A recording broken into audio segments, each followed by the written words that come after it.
Annual Legislative Roundup. My name is Janet Keinert. I am one of the co-presidents for the CINS organization. CINS is a 40-year-old advocacy organization here within the Grady Cluster. Started and continuing the mission of advocating and supporting the schools here within the Grady Cluster and what that looks like. So every year we do things like this, where we have community meetings focused on the K-12 continuum and talk about issues that maybe you wouldn't necessarily see at your individual school level. So it's a really great chance for us to bring everyone together to talk about those issues. Also a chance for us to highlight our schools and highlight what is going on in those schools. So that's why we kind of move our meetings around. We are here at Grady, which we don't get meetings here very often because of space issues. So we're grateful to be here and be in the library today. A couple of things in your program. I just want to call attention to, there's a little yellow slip, and that's how you can support CINS and the work that we do. Aside from the community meetings, we do a grant program every year called the Excellence in Education Grants. And we give grants of up to $500 to teachers at the schools within the Grady Cluster. This year we gave out about $8,000 in grants to teachers, and those are for programs to enhance the classroom experience, and in some cases grade level, in some cases whole school. So really wonderful projects that have come out of that, and to support that we rely on people like you within the community to show your support by those donations, bringing in partnerships and that sort of thing. So if you have any questions about CINS, we're happy to talk afterwards. There's several board members here. Jenny is sitting over here and can answer any questions. And then many of our board members were also up front. Ansley is here, the board member as well. So thank you all for being here and welcome. Our next meeting, our next community meeting will be the Superintendent State of the Cluster meeting. It is tentatively planned for March 20th. And we are still working on details of where that will finally be. We think it will be at Centennial Academy, but all of that will be coming out. So if you're on our email list because of this event, then you will get that notification. So we certainly hope you can come out and talk with us. So that's enough of me talking. Now I want to turn it over to our legislators and our specialists that are here to talk about what's going on under the Gold Dome. So this is an opportunity for you to hear about some of the policies that are happening at the state level that will ultimately affect K-12 education. We have Elena Parent, and we're going to start with her in a minute. She is a state senator from District 42 on, among other committees, the Education and Youth Committee. Serving since 2014 as a state senator? Yes, and then you were state rep prior to that, correct? So Elena has joined us before for these meetings, so we're excited to have her back. And I know you have to leave early, so we're going to let you start. Representative Scott Holcomb is also here from District 81 on the Higher Ed Committee, among other committees, elected in 2010. And before that, you were in the military, which is interesting, and I know informs a lot of what you do. So thank you for being here. We also have Erica Long from Atlanta Public Schools. Let's see, I want to get your title right. Senior Policy and Governmental Affairs Advisor. It's about a bunch of words. So Erica is also a parent within APS and has been advocating for schools for a long time. So happy to have you here.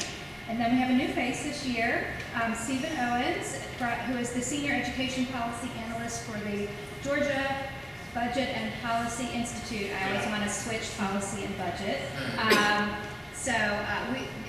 GBPI usually comes every year to give us kind of a broad overview of what's going on with policies that affect K-12 education and can answer some questions as well.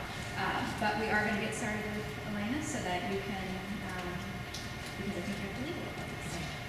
So thank you. And this is fairly casual, so you can ask questions as we go along.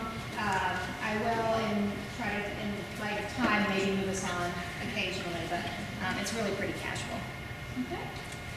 Thank you. Good evening, everyone. It's always really fun to join CINS to talk about the legislative session. I see another one of our colleagues entering here, and so I apologize that I had something come up after we had already scheduled this, but I definitely didn't want to miss this. And Scott Holcomb and Senator Nan Orog, I know, can answer any question probably far better than I could. But anyway, so I'm going to touch on first a couple things, and then I know they'll have others, and also I'm sure want to go more into depth on a few things that are important, other things that are important that I don't mention. But a couple of things first off that I just wanted to go over related to education have to do with budgetary changes that Governor Kemp has proposed. Y'all probably remember that last year was the first year, and I think 16 years that we fully funded the QBE. We may have still left out some transportation money. In fact, I think we did, but it was a significant step forward, and large systems did actually get a big increase. You know, I can't remember. I'm sure Erica remembers the APS numbers. They should be about $4.5 million, something like that. I also represent DeKalb. I know they got about $9 million. So these are real dollars, and it just shows you what the school systems were grappling with when we were at the height of the recession, and how significant the budgetary holes were that we had not refilled up until last year. So in good news, Governor Kemp does propose fully funding essentially QBE this coming year. We would have also a raise for teachers. On the campaign trail, he proposed a $5,000 raise for teachers. The budget proposes $3,000. There's some controversy around that because I believe it's only for certified teachers, and we have passed the supplemental budget out of the chambers at this point, but we have not gotten into debating the budget for fiscal year, the upcoming fiscal year, during which all of this will be a little bit more fleshed out, but that's in the initial proposal. There is more money in this upcoming budget for the State Charter Schools Commission, I'm not sure what the increase is, but the total is $39.3 million. We passed legislation last year to essentially close the gap between funding of regular public schools and state chartered public schools. That was not universally supported, but did pass, so it goes into effect. Funding for the upcoming budget for Georgia Department of Ed will increase about $659 million, or 6.6%. Most of that is the teacher pay increase, which is $483 million. The other portion of that is the employer contribution to the teachers' retirement system of Georgia. There is legislation to change the teachers' retirement system of Georgia, allowing, essentially move it away from the sort of benefit that teachers were promised when they signed up, and more towards a 401k. That usually has gone down in flames, so we will see, and perhaps some of my colleagues can elaborate on it further, but I don't yet have any expectation that it would move at a higher level this year. There is a proposal to pay lead pre-K teachers more. One bill that's gotten a lot of interest, and I am privileged to serve on the Senate Education Committee. And the most major bill that we have passed out this year deals with screening for dyslexia. And that has now passed the entire Senate and is on to the House. It actually makes really great strides toward identifying kids that are dyslexic in our school systems and moving them toward getting the interventions that they need to succeed. I didn't realize that the numbers are as high as they are. We were seeing numbers at around 20% of students. And even though I had some idea about dyslexia, I do feel that I was able to learn a lot more about the multifaceted way that learning disability interacts with other learning disabilities. So we've long talked about the fact that we have a very high proportion of third graders and up who are not reading on grade level, and how problematic that is for all future learning. So I think that while certainly it won't solve all that problem, it's kind of shocking that we've been trotting that statistic around for years, but yet haven't really bothered to have any kind of universal screening for dyslexia, which would be the definition of, you know, struggling to read as you're coming into the, when we now are expecting you to be able to, so that you can read to learn instead of learn to read, that we haven't had a more targeted conversation about, well, dyslexic children could be a significant portion of the children that are really struggling, and we have not made any concerted efforts to aggressively identify them and get them intervention. Most of our teachers are not trained in the type of recognition and, you know, Orton Gillingham and these other methods. The bill's not perfect. I've got a lot of friends actually who, even when they had gone to private testing, you know, neuropsychological testing for issues that were showing up for their kids in the classroom, they did it themselves, and even once they had the results, they'd been fought by school systems. A lot of times school systems were only beginning to try to identify those kids when they were really falling very far behind. But for a lot of dyslexic kids, that's not necessarily going to be the case, because they're creative and they come up with other ways to try to compensate. So that's my one complaint with this bill, is it would provide for universal screening in kindergarten for grades 1 through 3. It would be more that ladder system where the children had sort of come to the attention of teachers because of significant performance issues. And I do have a lot of anecdotes and other data that demonstrates that that's probably not comprehensive enough, but it's just a really great step forward. So I am excited about that. You know, the session's been, until the last couple weeks, wouldn't you agree? Nan and Scott? Yeah, oh yeah, just like, you know, it's like we're not doing anything. Governor Kemp is really trying to accomplish almost all of his big initiatives through the budget, with a few notable exceptions, which we had on the floor today, in both our chambers. But, you know, tomorrow we actually do have the school safety bill, and that has gone through much revision. It did not go through education. It went through public safety. And it's assigned to Homeland Security, right? Right. And there is money, though, in the budget, again, back to the priorities being in the budget, for some school safety improvements, as well as some more mental health counseling. We certainly welcome the mental health counseling. I don't think any of the folks on our side of the aisle have a problem with addressing school safety. We all want schools to be safe. We do sort of, you know, say, well, might it be good to maybe talk a little bit about guns as part of this conversation? The answer on that has always been a big fat no. But we, you know, are I think making significant strides as a larger part of this conversation. We do have, our caucus has the community schools bill. I'm gonna let Nan fill y'all in on that so I don't talk about all the big topics of the session.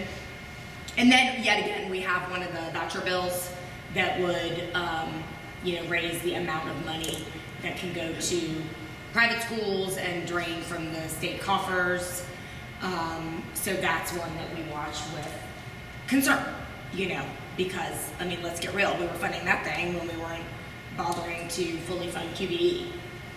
One of the things I've often said is we have homeschool day at the Capitol. I think I even told you guys this last year. We've got like homeschool day at the Capitol. We've got charter school day at the Capitol. We've got virtual learning day at the Capitol. And these lobbying interests are always lining their folks up to talk to us. And I'm saying, why has it been 16 years where we have underfunded our schools to the tune of, you know, $5 million for APS at the end of it when we were just plugging the final holes, and there's just been no huge march on the Capitol, really nothing. So we really welcome you to get involved, because the issues are huge, and it's hard because, right, teachers are saying we can't march on the Capitol, we're teaching the kids. But let me tell you, the present, when you are not there, as we say often, when you're not at the table, you are on the menu, and that has been certainly the case in public education in Georgia. And I really just, you know, cannot beseech you enough that organizing and being present and demanding an excellent public education for your children and all of Georgia's kids is critically important, because education is the biggest part of our budget. That's where we go when we cut things. You really can't go many other places. Education is where the dollars will come from. So please stay involved. I'm happy to answer any questions about those topics before I scoot to my next meeting. And again, apologies, but thank you for having us this evening. Yeah. Is that fully funded, is that in today's dollars though, or was that in the dollars of so it's not exactly where it should be? It doesn't have actual dollar amounts. It's a formula, so it does, it is today's dollars. On the other hand, you make a fair point, which is that this formula was developed back in, I think, 1985, something like that. So it is quite old. There have been numerous efforts under several governors to try to update it. None have actually succeeded. The formula should be updated. The most recent effort, which again didn't actually pass the General Assembly, was trying to weight poverty sum for the first time, in addition to the Title I money that schools get when they have a high number of low-income students. It was also trying to, I believe, put in some weight for talented and gifted programs. Again, did not ever really go very far in the General Assembly. So a lot of us, I think, and of course don't want to speak for my colleagues, do believe that the formula does need updating. On the other hand, the biggest problem with the formula is that we weren't funding it. So, it's not, the formula could be better, but it's really, are we bothering to fund what it says? And there are risks in redoing the formula too, from my perspective. So, but that's where you're getting that feature, is that it is a remnant of the Back to the Future era. So, yeah. Anything else before I scoot? Yeah. With the dyslexia bill, is the funding just for the screening, or will the funding also be used for the interventions? Thank you. The bill actually doesn't even go that far yet. It's a good first step, but it has all the traditional verbiage about if the money's ever appropriated, we'll do this. But it does have a pilot program where I believe it's a rural school district, an urban school district, and a suburban school district would all run the pilot program first. So we will be gathering data back from that, and I'm hopeful that we will, come up with the dollars. The pilot program will be critical. So, as many things are at the General Assembly, good first step. We're not charging all the way through to even roll it out across the state, appropriate the dollars yet, or come up with more money for intervention. Really So, stay involved on that. Thank you all again. Oh yeah. Mm-hmm. What was the name and number of the bill that gives a credit for private schools? Can't hear you. Oh, she wants to know, HB 301. No, she wants to know about the Educational Scholarship Act. And is there a nonprofit leading the resistance in that? So, yes, traditionally, the organizations that represent public schools, as well as teachers groups, have spoken up against these educational scholarship bills and sort of backdoor voucher bills. There always has been a lot of opposition.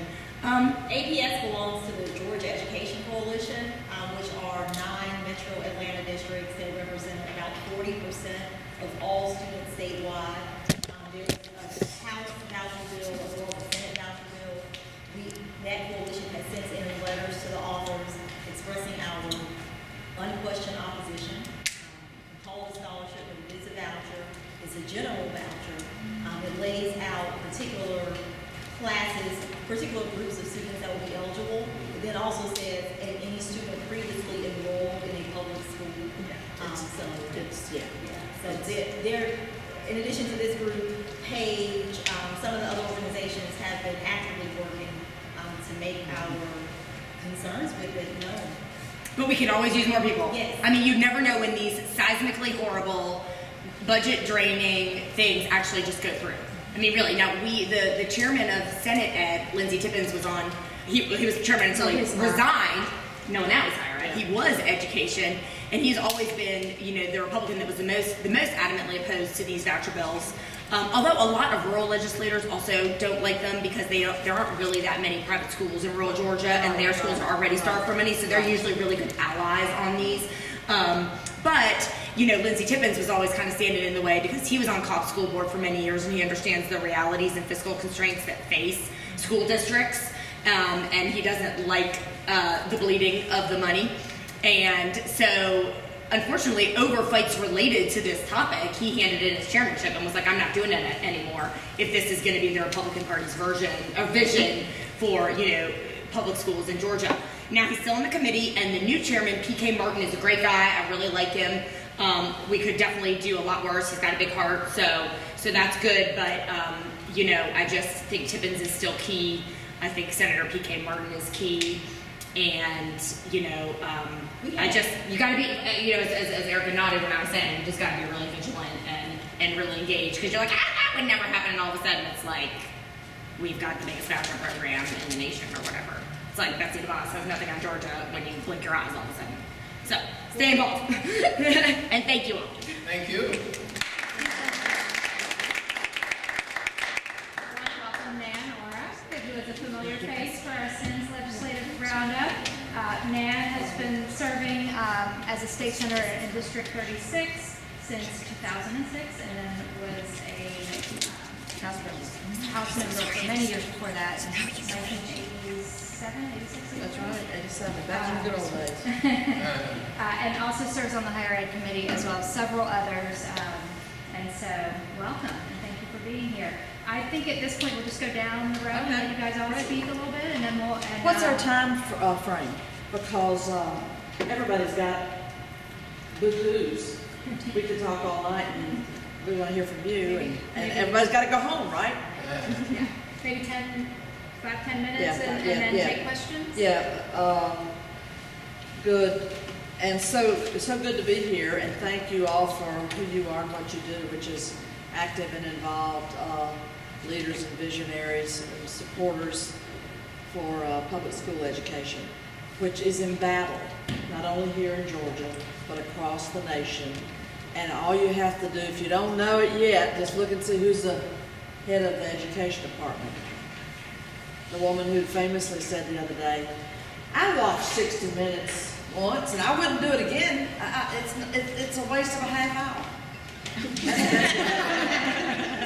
I didn't make that up. I wish I was that funny. That's what she said, didn't you? Yeah, you can't make it up.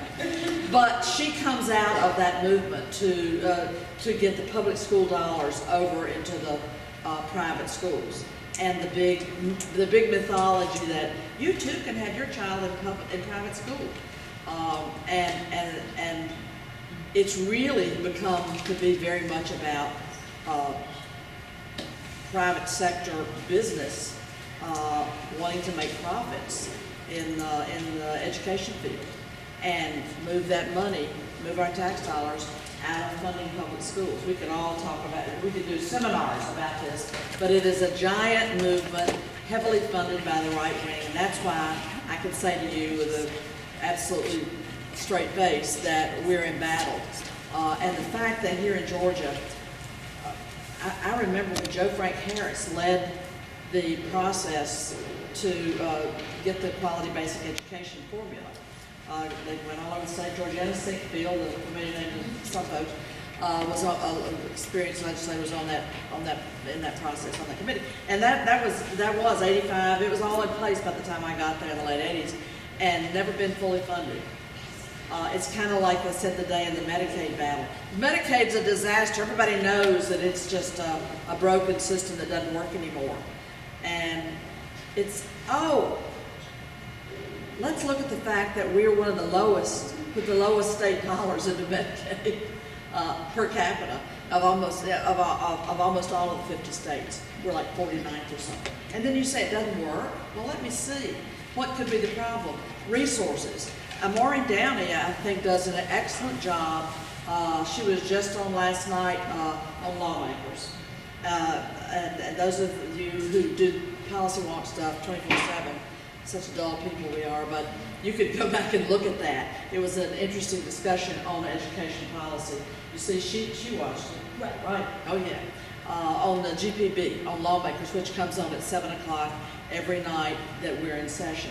And then Fridays they wrap it up with Political Rewind. But and her article was in the paper yesterday around, particularly she's very sensitive to the needs of teachers and attract and keep quality teachers and keep them trained up and keep them growing and challenged and engaged. And there's a lot of peril in that department as well. I will say to you, community schools is a an issue that I first embraced when attending some national education policy opportunities, and it is, how many people are familiar with the concept of community schools?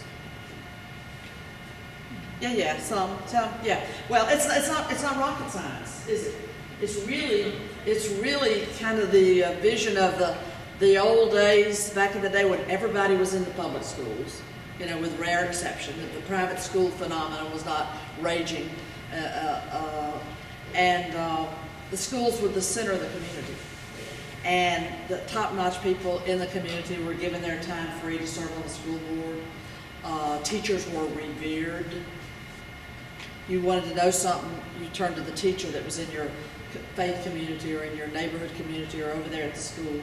Educators were highly respected and seen as an incredible and vital component of communities investing in students. And now we've listened to how many years of the right wing calling public schools government schools.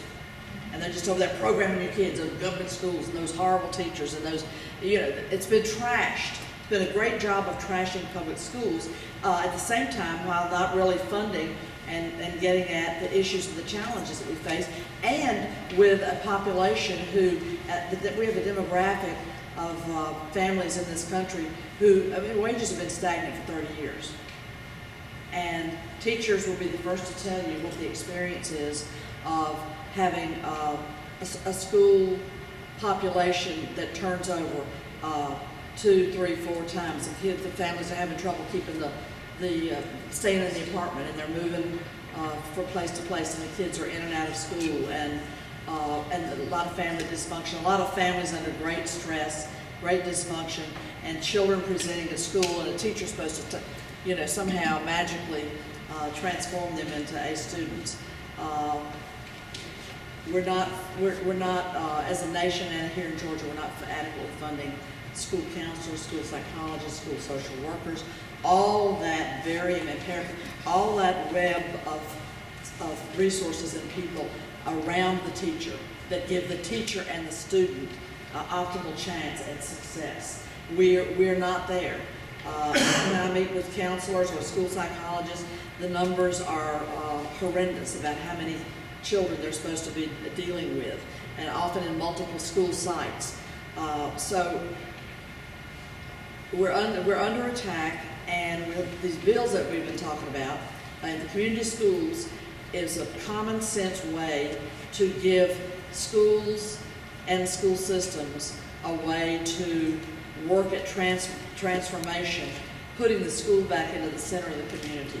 And the way it works is, and I will say to you about this bill, Vincent Ford introduced it, I was second signer. We got it through the Senate, got it to the House. He then left the legislature to run for another office, and the bill did not get through the House. This year it's reintroduced by Emmanuel Jones. It's SB 102, and it's unanimously passed the Senate. Education Committee with the support the other year of the chair of education. It's now at the point, I talked to the author today, and I'm second signer on it, that the lieutenant governor, who's brand new, we're all figuring him out, right? He's not been around. He's been in politics 7 years, something like that. He was over in the House for what, two, 3 terms. Yeah. So you know him better than I know him, but nobody kind of knew him. And also, people didn't think he's going to win. You know, it's supposed to be one of the old hardliners. It was supposed to be the lieutenant governor. That's not the case. We have a newly minted lieutenant governor, Duncan, raised in the Alpharetta area, raised in the school system there with his wife, now lives up in Cumming, Georgia, and is sorting out how to be a lieutenant governor. Was a professional baseball player in the minor leagues. He's a disciplined guy. He's been quite warm and friendly in the Senate, but we're sorting out what's he going to be for, what's he going to be against, who's his crowd, whose bills are going to pass, whose bills aren't. I was told very late in the day, just today, that Senator Jones, who's a Stockbridge, Henry County, DeKalb County legislator, had gotten a thumbs up from the Lieutenant Governor on this bill moving forward on community schools. And essentially what it is, it's a grants program.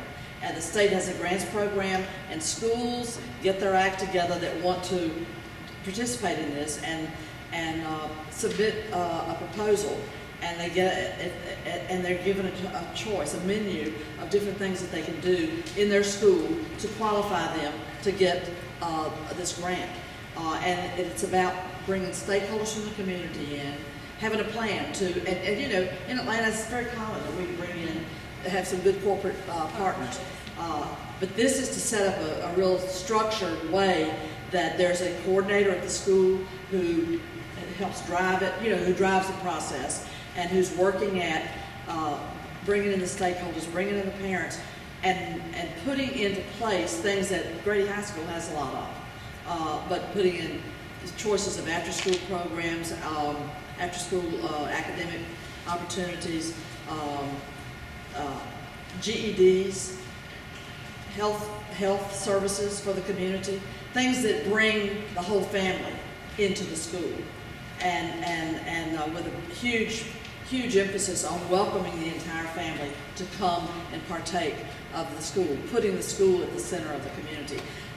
And the grant money is really very reasonable. I mean, in models that we've seen, it's $75,000-$80,000, or maybe up to $100,000, but it funds the coordinator to unfold this. But the whole school community is committed to it, and the school sign, and you compete for these grants, and urban, rural, suburban. They have turned things around in places like Kentucky, Knoxville, Tennessee. We've had the teacher/legislator who worked on it up there, and who's given webinars, you know, who's talked on phone calls about it. Cincinnati had huge tournaments. It has, in the real world, it has the potential to turn around your school and bring the whole community into making the school a successful place for learning, welcoming the families, and providing extra and added wraparound services for children in need.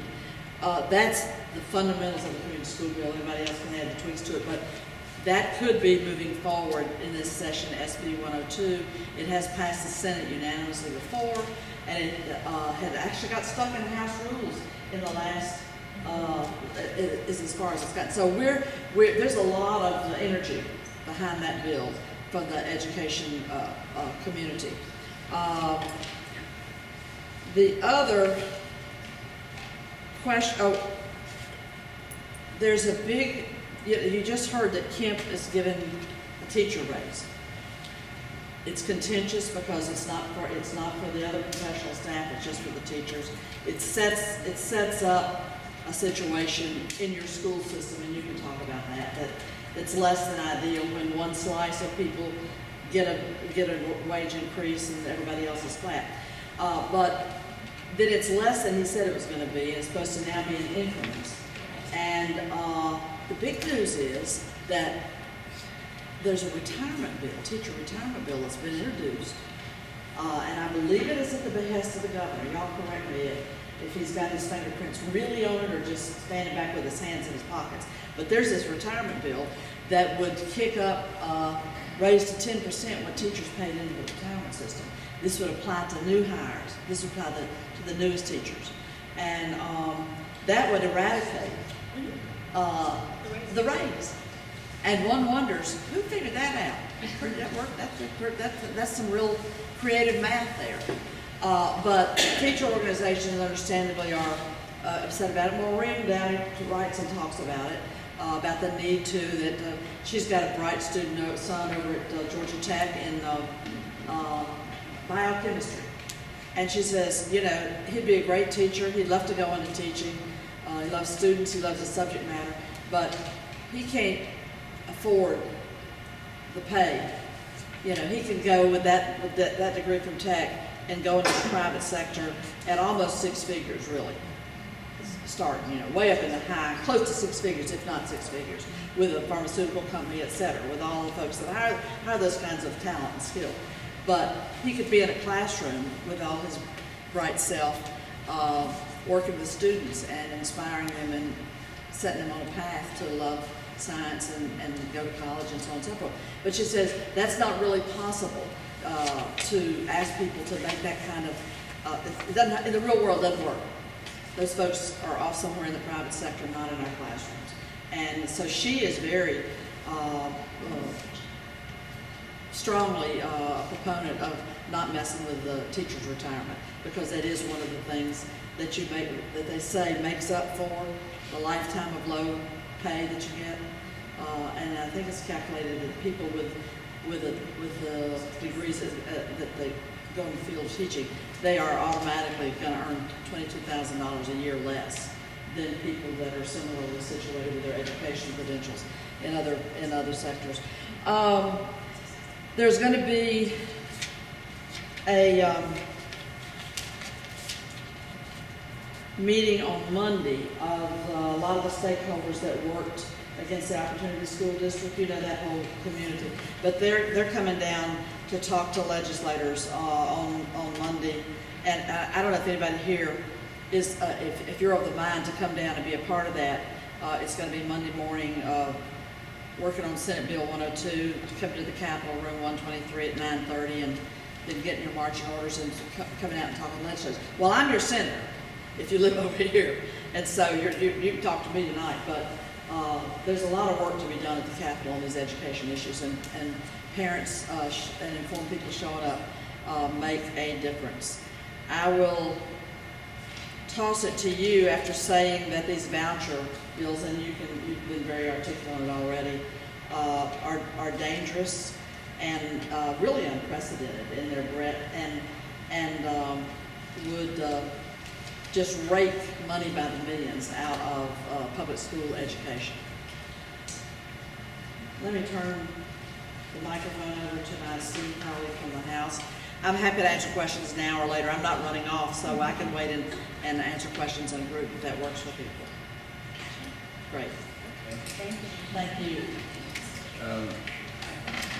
Well, I'm fired up. I heard Senator Parent say, march on the Capitol and storm the government. I heard Senator Auroch say we're under attack, and so I feel a little bit like I'm back in my old days in the military, which is fun.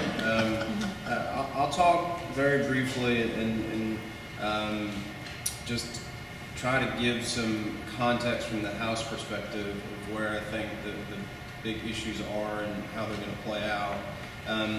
In terms of the budget, everything that you've heard is exactly right, and the QBE does need to be updated. Governor Deal had a very solid recommendation report that was put together to him a few years ago that recommended that we incorporate poverty as one of the factors in deciding on how we allocate monies for public education, which I think is absolutely right, because those that have really studied educational outcomes, poverty is a major factor. It just is, and we have to address that and be a little smarter and more thoughtful in how we apply those monies. The voucher bill did make it to the floor last year on sine die, which is the last day of the legislative session in the House, and it got shot down. It was a pretty close vote, but it did get shot down, and the same person who carried it then is carrying it now. And I had a little chat with him. It was funny, we were in the stairs. Yes, we were in the stairwell, and he said, "Can I talk to you about school choice?" And I said, "No." And we're nice people, right? And the Republican who was right behind him and could not stop laughing because I was so direct, but like, I'm not going to change my mind, and it's just where I am. And so I had a little chat with him, and he said he's probably not going to be able to get it out of committee unless they think that they have the votes to pass it in the House. So that's where staying involved, advocacy, continuing to talk about these issues is very important. But there are subtler ways that there are what I agree with Senator Auroch in terms of being a tax on public education. I was added to Ways and Means this year. Good. And it is good. Yes, it is it good. is. And House Bill 266 is coming through, and on the face of it, it looks like a really good idea, which is to raise the amount of monies that parents or family members can put into 529 plans. 529 plans are historically thought of as being savings for higher education, except Georgia last year changed it so it can fund private schools K through 12. So I was the only no vote of this coming out of Ways and Means, because that's going to impact our budget too, because that is going to be a tax giveaway to those private schools. And it's really, I think, if not an explicit voucher, and a voucher coded or sprinkled just a little bit differently. And so we have to keep our eyes on those issues as well. The teacher issue with the salaries, I'll say this, we just underpay teachers, and that's not like campaign bullshit, it's just fact. If we want our teachers to be an aspirational profession, which I do, and that's in no way intended to be a disrespectful or slight statement to teachers. I actually believe that they have among the most important, critical job to society and to our future, and we should pay them to represent that. And I think that that starting salary is more like $75,000 instead of $30,000. A $3,000 raise on $30,000 isn't shit. So we really need to get up into levels that make it worth it, because these are people, sorry, I have that out. These are people. Well, the military does that too, right? It does. These are people that have gone through at least a bachelor's degree, and in many cases, a master's degree. And one of the real failures that Georgia did during the recovery was we took away, we used to bonus for teachers that were certified as being nationally certified teachers. I was the one that offered that bill, yeah. That was a damn good bill. Zell Miller bill. And we want the best teachers in the classroom, and we backed away from that. And so I think that that was just a massive mistake. And there's a lot more that I want to talk about, but I'll keep it kind of short so we can get to questions. And I'll close with these thoughts. We don't do a good enough job post 12th grade, so post elementary school and high school, of needs-based education in Georgia. There was a very, very good report that was put out by the University of Pennsylvania in the fall, right before the election. And their thesis was that Georgia really needs to fix this. We do an outstanding job on merit aid, but because of the changes that were adopted in 2011 to the Hope Scholarship, making it even more difficult for most families to achieve it, it has had a very negative impact on poorer students and really families that need the higher education to pursue the American dream, to find opportunities that they can have different vocations and professions. So we really need to take a hard look at that. Sadly, not much is going on, and I don't see a massive focus on education this session either. It's just my viewpoint, and I don't know if you all would agree with that, but I don't. And then the last thing that I'll say is, and it's something that I think about a lot, we're going to have to retool our whole educational system going forward to provide opportunities for lifelong learning. Because the K through 12, which worked for my parents, and then my dad went and worked in a factory and served in the military, like that was fine in the 60s. It ain't fine today. And there's nobody who's graduating high school that, or even college, that has the expectation that they're going to have employment with 1, 2, probably even 3 employers. They're going to have to reinvent themselves over and over and over again, and it's even happening now for people that are in our age groups. And so we need to be thinking about certifications in different ways to give people skills that they can add value in the workplace and get away from just high school degree, associates, bachelor's, master's degree, and all of that thinking, which is taking place around the country, sadly is not taking place enough here. But there are some of us that are thinking about it, and if any of you have ideas on how to push that, we'd certainly be interested in hearing from you. And I'll close there. Thanks. Thank you. Well, hi everyone. My name again is Erica Long. I work for Atlanta Public Schools, and I wear a few different hats within the district. But one of my roles is serving as our lobbyist at the Capitol. I've worked at APS going on 4 years now, handling our policies and arranging our board meetings. But this is my first session down at the Capitol full time. We previously had contract lobbyists who've done some work for us, but after a while it made sense that we would have one person there who is an APS graduate. I went to Douglas High School. I'm an APS parent. I'm a 5th grader at Purperson Elementary School, and I am singly focused on protecting our school district and the children of Atlanta. And you have a law degree. And I do have a law. Throw that in. I'm a licensed attorney, and I mean, it's funny, Rep. Holcomb was talking about changing careers and reinventing yourself, and I fell into this world as a concerned parent, because I was not happy at the time with the school in my neighborhood in Southwest Atlanta, and I was very concerned that we have a board in place and a superintendent in place who would build the type of high-performing school in every part of our city, and that's what we're working to do. So a big part of my work at the Capitol, honestly, is keeping my head down. Keep your name off the board. Right, you know, because this is the first year of a new governor, a new lieutenant governor, there's been so much change in the education landscape. Senator Parent mentioned before that we lost Senator Tippins, who had been Senate Education Chair. We also lost our good friend, Rep. Brooks Coleman, who went to Mary Lynn Elementary School. He represented Gwinnett County. Raised in Cabbage Land. Right, and he was always a strong, ardent supporter of public schools. So there's just a big shift in thinking about public education that's happening in the Capitol right now.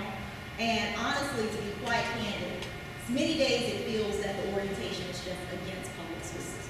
And I don't think that anyone means harm when they come to those conclusions. But I think it's easy to sort of look at education as a transactional relationship. What is my child getting out of it? What am I putting into it? Are we getting out of it enough for what we put in? And it doesn't really work that way when you're talking about communities and cities and large groups of people who are dependent upon one another in order for all of us to progress.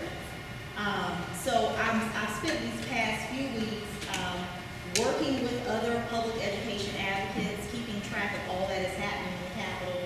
We've been talking a lot about the vouchers. We've been talking about teacher raises. You know, we went from a campaign promise of $5,000 for teachers. Then I think they quickly realized the money wasn't quite there for that. Now they're talking about a $3,000 down payment. But even that was just going to be for teachers, assistant principals, and superintendents. That did not originally include your counselors, your school social workers, those learning specialists. I mean, the people who are really doing a lot of the more difficult tasks when it comes to serving our children every day. So they're still negotiating, trying to find the money to cover more of those educators. The last I heard was that the rates may be about $2,600, so that everyone can be covered. But come on, what does that really mean? $60 a patient. Yeah, right. So go to Starbucks. That's about it. Buy supplies for your students. You know, but I think that there is one thing that sort of works at our disadvantage because we are here in Atlanta. I will say that our delegation gets it. Mm-hmm. They understand these issues. Most times it's just a matter of helping people see the fine details of how it impacts Atlanta public schools. But all in all, we have friends in our House and Senate delegation. But there are whole crowds of other people who don't quite understand how these issues impact public education, urban public education. And it is the difficulty of having conversations with people who may not be from the same place as you, but they have many of the same issues. Someone alluded earlier to the fact that there's no reason for a rural Georgia person to be for vouchers. Where are you going to take the voucher? There is no private school. I mean, we have plenty of choices here in Metro Atlanta. That is not the reality for some of our neighbors in other parts of the state. So as we build relationships with people, as we educate people on what these issues truly mean to education and what they truly mean to public schools and public school students, there's a lot of work, but I am encouraged. We've had good conversations with the new chairman of House Education. He has Who is it? Rick Jaspers. Yeah, Yes, Jaspers, yeah, really Jaspers. good guy. I sat down with, actually brought the superintendent in to meet with him a couple of weeks ago. we sat down with him for a while. I think he has had educators in his family, and he promised us that he would not move fast on anything, and that he would keep an open mind to our issues. You really can't ask for a whole lot more than that.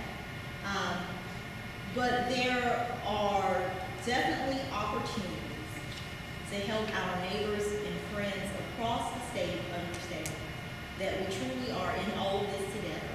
When you're at the Capitol, there's a huge banner that says, Georgia is the #1 state for doing business. And that's something that Governor Deals touted, and we got that recognition year after year. I don't know where we rank in terms of learning or working.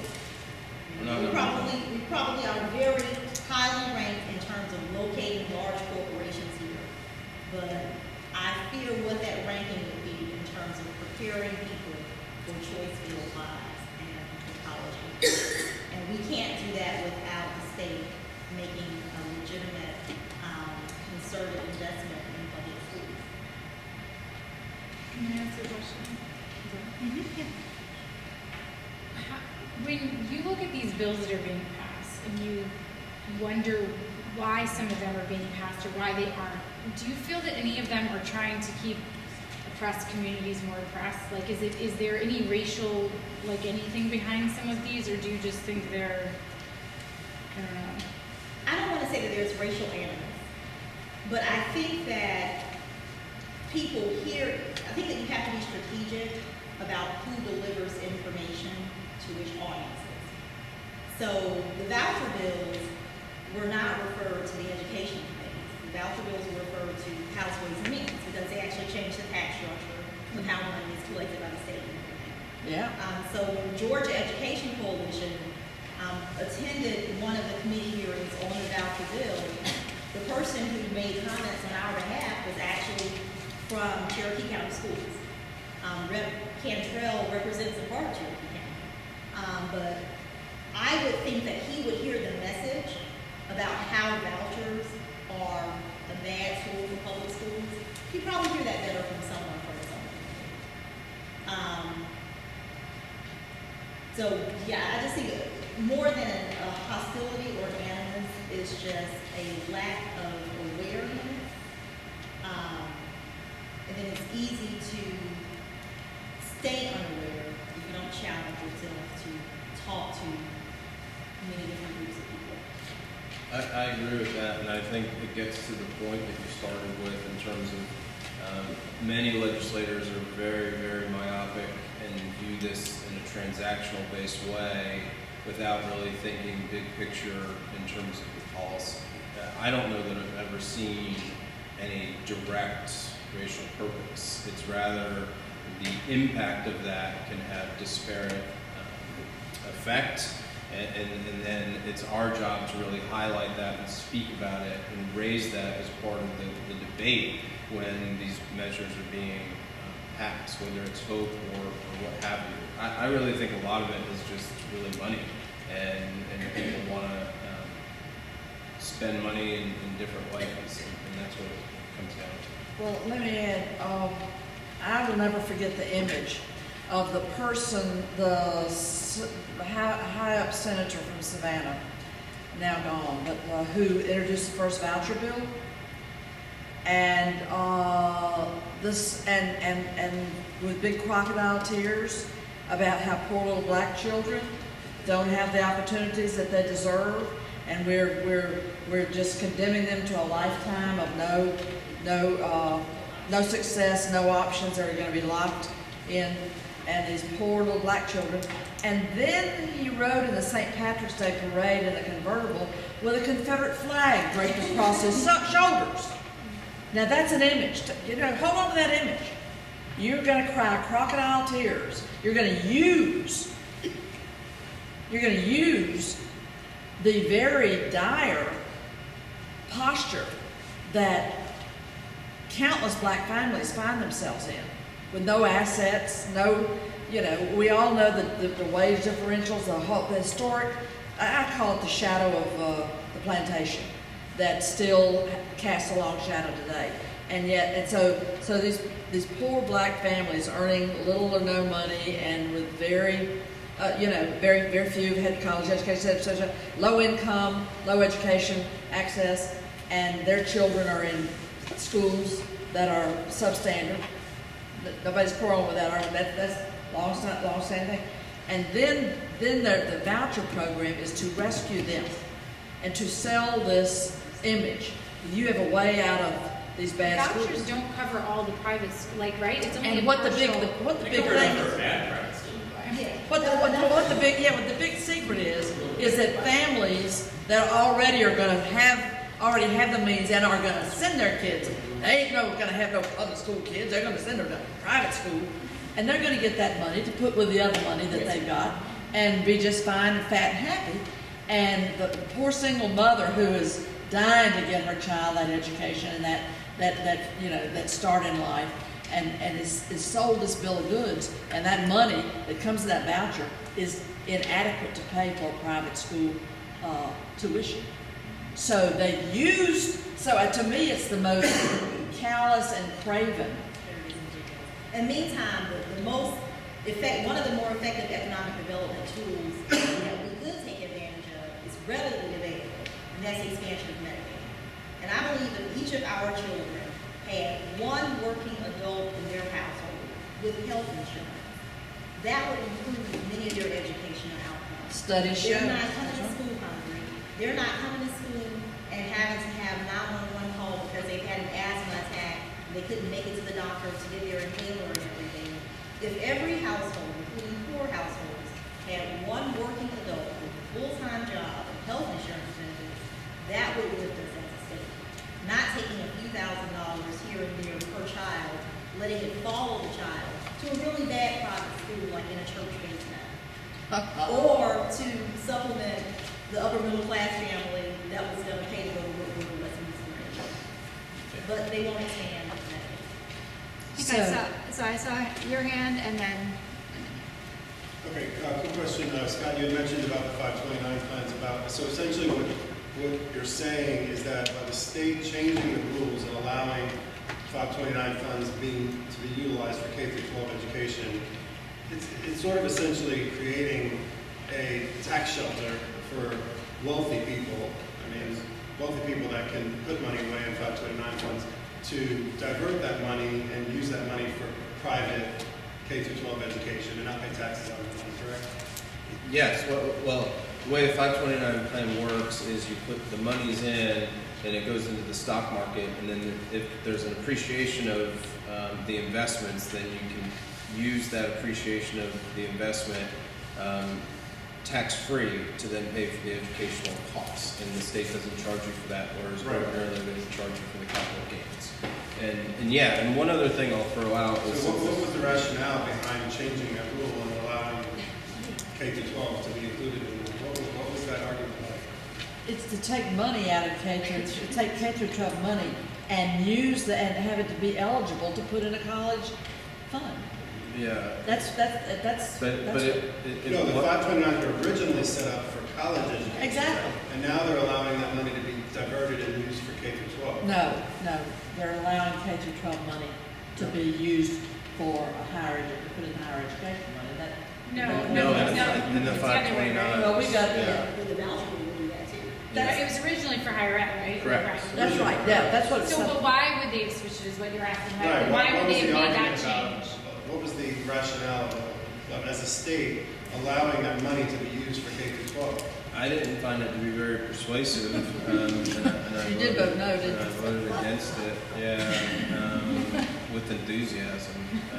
And the lousy thing is I really like 529s as a tool for But this college doesn't do anything to savings. help K Encourage through 12 college savings. education for people that can't afford to put money into 529 funds. Yes. Yeah, it's a mess. And on that, I mean, the other worry that I have, and I'll say this very quickly, but it is a concern. In the AJC today, I read the paper edition, old school. Here. There was an article about the economy, and it said that 50% of business economists, they just did a survey, expect recession in 2020. 75% expect recession in 2021. Governor Deal did do a decent job with building up the rainy day fund, but not a ton. And what happens when you have recession, which I don't know when it's going to happen, hopefully it's not, but I'm a realist and we're already in a very long bull market, is going to happen. And then that does two things. It squeezes your overall state revenues, and then there's massive pressure on the budget, which is already limited. And then it also undermines property values, which is the primary way that we fund education. And who gets hammered the most in that? Your poorer communities. And so that is a red flag that's waving at us right now too, that we really need to be thinking about as we're moving forward.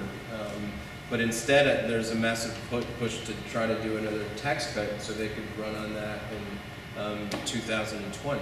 But I'm really not sure that that's the right thing to do, because we're going to need some resources to make the capital investments in our people, which I think is the most important investments that we can make going forward.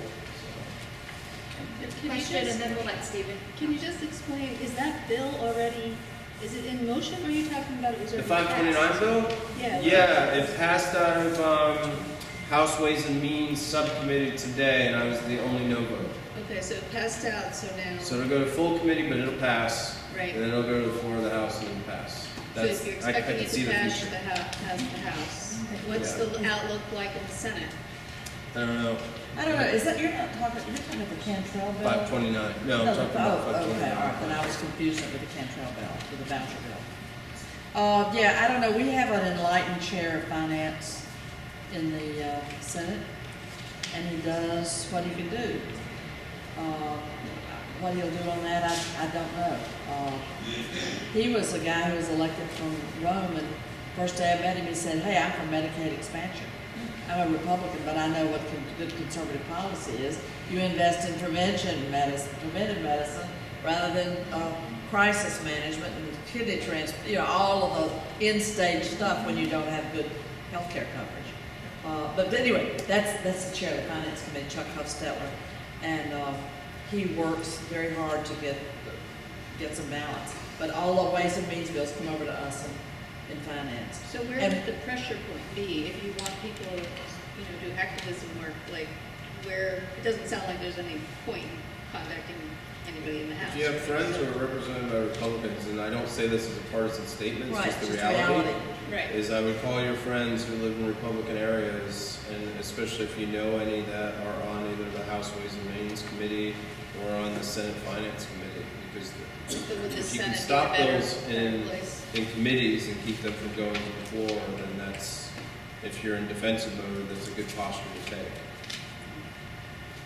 Ask your last So question. what's the number, what's the number of the 529 bill? 266. Yeah, okay. See, I learned something. Stephen, I think you'll be a good wrap-up, and we'll have some final questions.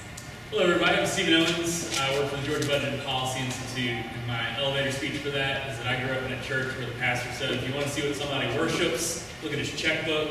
And so that's what we do for the state of Georgia. We look at the budget to see what are the state priorities versus what is just talked about as like this would be a good thing. And so I want to put a few numbers on the discussions we've been having today in order to provide a little bit more ammunition as well as we go and have these conversations like amongst your school partners and also hopefully with your state reps and senators. That's a $660 million increase that's going to education, which is a pretty historic increase. These are good times, but this is not happening ahistorically. We are going to have one incredible year in the state budget, and then we either need to find new revenue or it disappears. We're looking at a possible $1 billion shortfall for next year unless we find out something when it comes to internet sales tax or revenue for tobacco, that this is a large bump in payment that comes from the changes of the tax law. But if these changes aren't remedied with additional revenue, and especially if the state legislature lowers that income tax rate even further, then all of this disappears next year and more. It doesn't matter if we're in recession or a bull market, that we're in 1 year of really good times.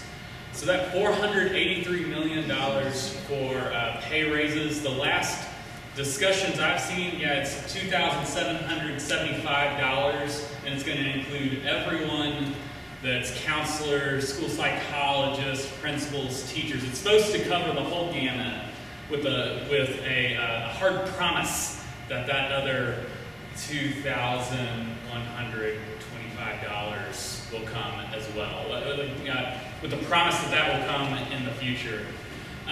So it's not going to make any difference for like our school cafeteria workers, our school bus drivers. They're promised a 2% raise. Senator Panner mentioned school transportation. That is no small thing, because school districts have to view it as a whole. And if you can't get it from the state, then it has to come from local district money. The state allocated $135 million for school transportation last year. It cost districts $940 million to bus kids to school. All right? Oh, so you mean on top of that state money? No. The state covered that, so that's included in the state amount. So the state covered 14%, when historically that's been closer to 50%. We're no fool. Like, we understand that this money can't come from nowhere, but also that cost has been pushed down to the local district. So 2012, we completely eliminated health insurance paid for by the state for school bus drivers. That's something that your district now pays for. That has to come from somewhere, so that's local taxes. All of this, the paycheck comes due when it comes down to the local district, and that's why I mentioned that. I want to talk for a second about equalization. This is a beautiful part of the Quality Basic Education Act, which funds schools in Georgia. And this provides money not for the Atlanta and Beaufort cities, but also for the rest of the state, that 50% of school districts that are lower wealth districts. The reason this is important is because I see discussions happening around the state that remind me from my scholarship of the discussions that were happening in the 1970s when the state of Georgia was sued for not providing an adequate public education for the entire state. If we don't make sure that the entire pot is taken care of, it doesn't matter how well Atlanta or Gwinnett is taken care of, the entire state is susceptible to a lawsuit to upend the entire system, and then we can't tinker around the edges anymore. Then we'd have, like, the state Supreme Court say, you've got 1 year to make this an equitable system or else. I mean, that lawsuit lost in the 1970s, but that's why we have the Quality Basic Education Act today. So this is important for all of us. That equalization fund has increased by $117 million this year. That means that the gap between our low wealth districts and our high wealth districts is getting wider. The CFO for the Georgia Department of Education said that 50 school districts have less money today than they did in the middle of the recession. So the economy has not caught up for 1/3 of Georgia's school districts. Already talked about teacher pay raises. HB 109, which is the TRS bill, I think it's been talked in length. That's keep being tinkered with. Representative Belton really wants to do something. The problem is we have no fiscal note on how much the state will save. And if there are any savings, we will see those in 40 years. I mean, once the new teachers that start after July 1st, 2019, start retiring, that's when we'll start to see really some of those savings, if there are any. But obviously that's really problematic for retention and recruitment that has already been mentioned. There are actually 2 voucher bills. They're twin bills, and I think this has been mentioned. But so HB 301 is one of them. That's the one Representative Cantrell has brought up that, to Representative Holcomb's point, doesn't have much of a chance of getting out of committee, but Senate Bill 173 is a twin bill. And whether or not these go anywhere really will depend on your input. We spend so much time in the Gold Dome talking about what parents and what teachers would think about something.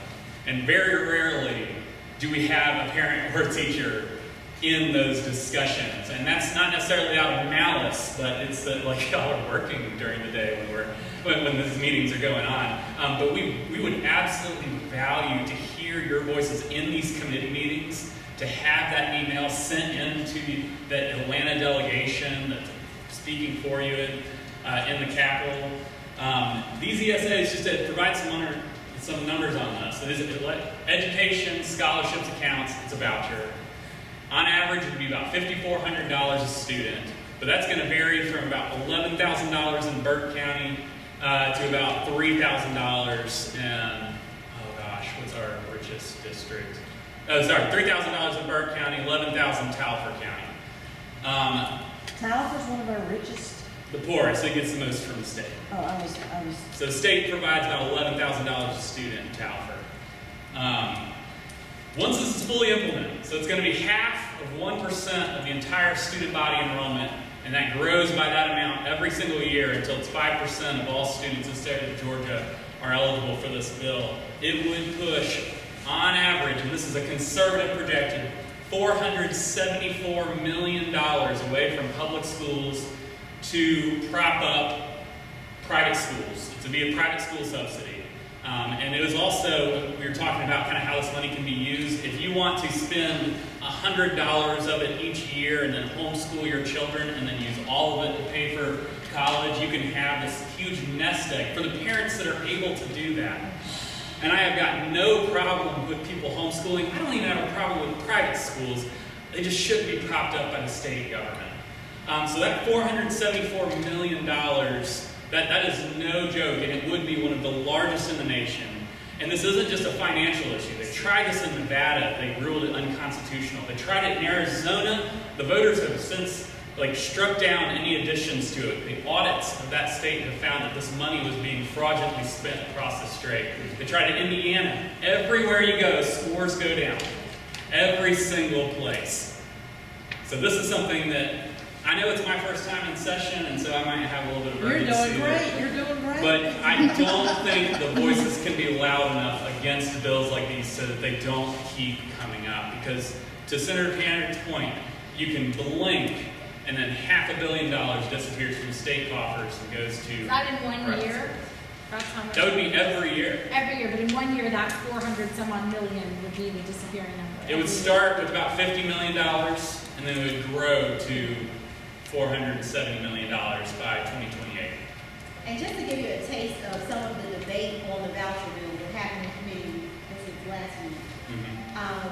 One of the legislators, the management author, said, well, if that student takes the voucher, you no longer have to serve that student, so your district is saving money. That's not how it works. We have 50 children on a school bus route from this neighborhood to in the middle school. Yeah, if 1 or 2 take a voucher, sure, those are a couple less kids on the school bus route. But we still have to run the bus and pay the bus driver and do all the other things at scale. But the money's gone. But the money is gone. So there's not this one-to-one relationship for the dollars put in on the student's behalf and the dollars expended by the school district. That's not how this public good works. It should not be measured on those terms. Absolutely. You can't keep the school 5% less. You can't cut off 5% of the school bus. There's so many fixed costs.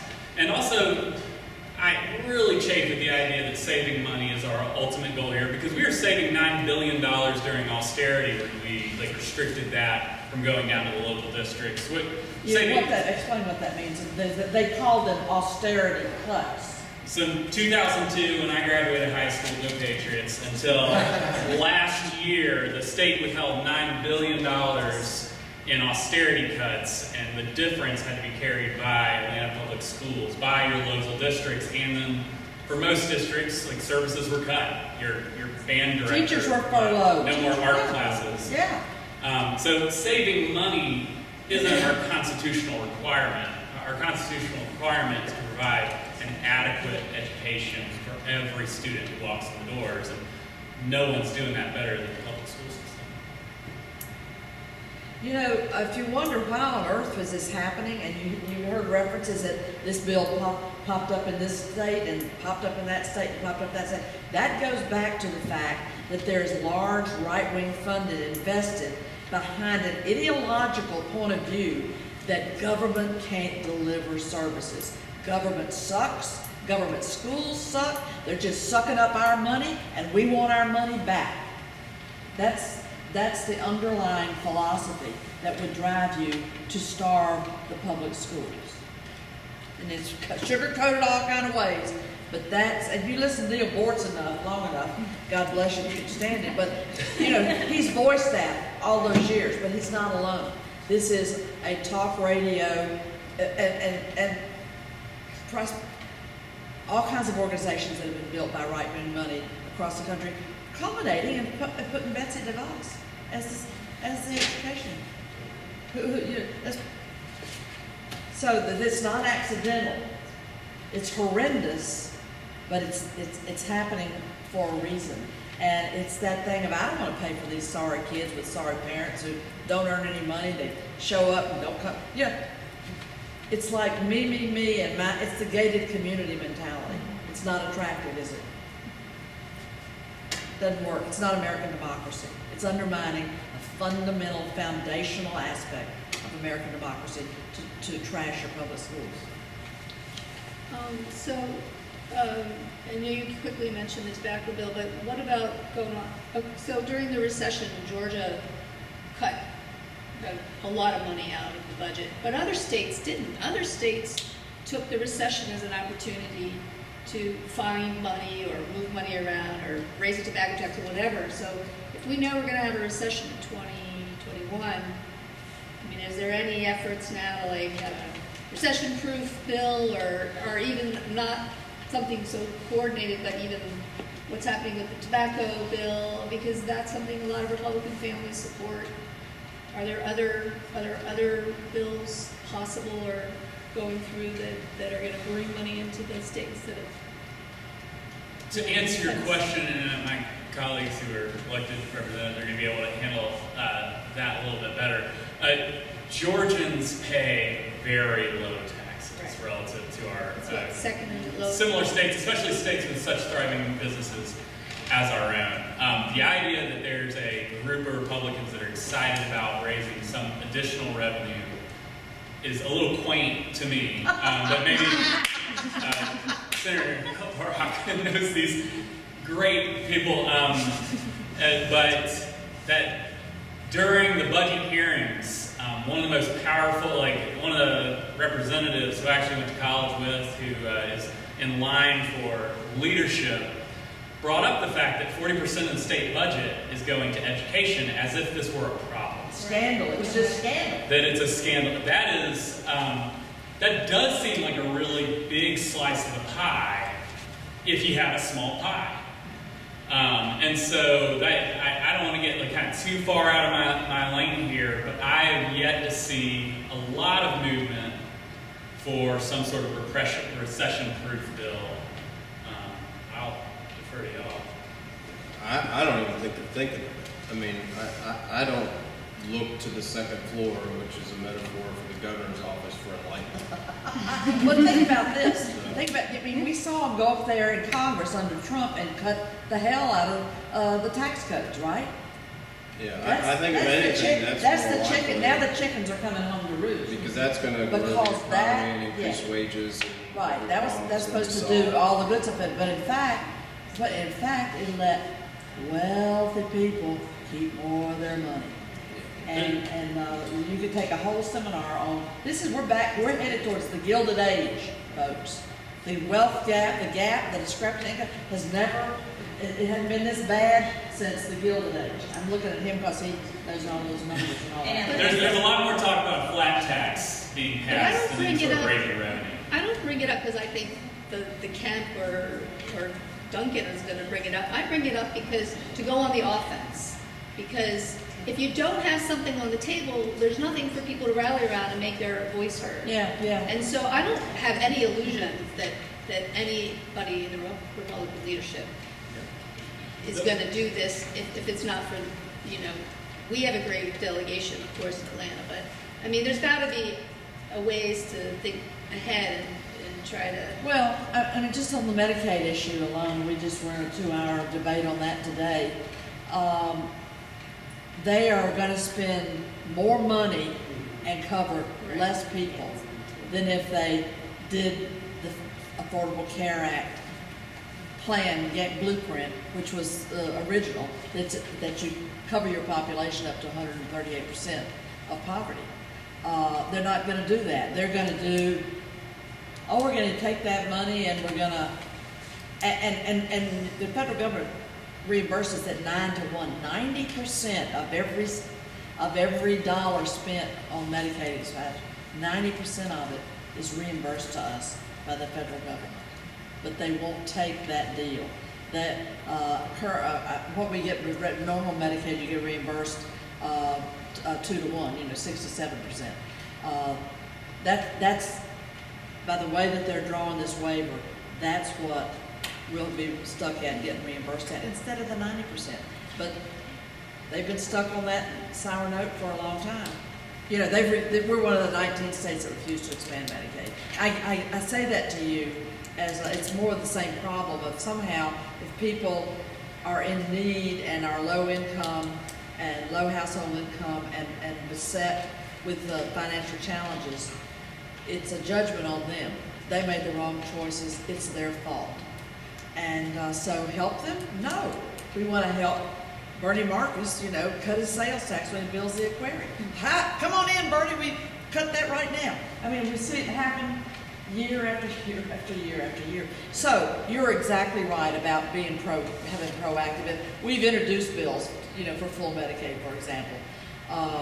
Elena did not say anything about her earned income tax credit because it's not like totally, it's not, here's the education agenda. But in fact, we all know, and every teacher works their salt, and school boards understand if families have more income, they have a shot at doing better. And the Pew, is it Pew? I believe it's Pew, that's got all the stats to show you when you do an earned income tax credit for low income households, that's a targeted tax cut, tax refund, whatever you want to call it, where they get a little lump sum of money back. And the more they work, the higher the amount of money that they get back. It's a tax credit. You should have seen them in the finance committee talk to Elena when she brought that bill. Had all the data, all of the information about how good that is for households, and the kids perform better in school, and more of them go. You can just, because we have a federal earned income tax credit. They say it's one of the biggest ways to thwart poverty and keep people moving ahead. But they wouldn't even give a vote to her bill because it sounds like more welfare to me. But the wealthy can come in there and get their. I spent 3 hours this afternoon at a meeting of the Development Authority of Wilson County. The superintendent was recently placed on that board, and this is an unelected group that gives tax abatements to developers to help growth in Wilson County. Sounds good on its face, except they're giving tax breaks, they're giving tax abatements to developments in Buckhead, in Midtown, in areas of the city that have enjoyed economic prosperity. And they're not limiting that tax abatement to areas that could use an economic boost. And when you ask questions about why is this a good use of the city of Atlanta's funds, and Atlanta Public Schools money, and Fulton County's money, you can't really get a clear answer as to why it's so important that we bolster this type of constituency. But we can't even consider putting tools together to bolster other parts of the constituency. And I'd like to kind of piggyback on that as well. I give a shout out to, I think, Senator Albers, and I think him and Huffstetler co-authored a bill calling for like an audit of potential tax breaks. We do offer several lucrative tax breaks in the state of Georgia, and A multitude. A multitude. I mean, I know just $100 million this year will go to the Student Scholarship Organization, tax havens to go somewhere that we don't know where they go. It's written into the law. The for us law not to know forbids it. where they go. The law to forbid the revenue commissioner from inquiring. But two Republican senators, and there's a number of authors on it that would call for like analysis of these tax breaks, which is an incredible step to better understand where our money is going. But it's very limited. It's only going to analyze the tax breaks that are non-permanent. The permanent ones, they're not going to look at. It's the ones that have sunset on them, which you can be sure are on the meager side.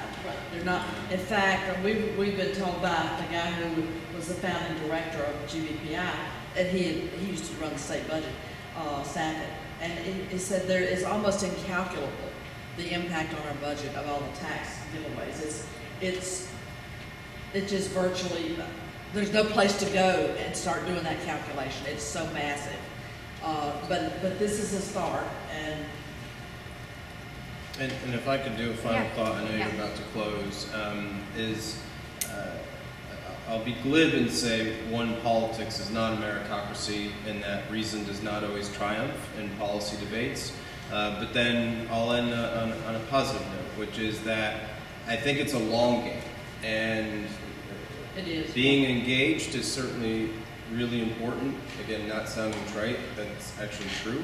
And we now know much more about how policies impact people and also what we need to do in terms of policies than we did not long ago. And it's not lost on me that we don't live in a time of absolute certainty.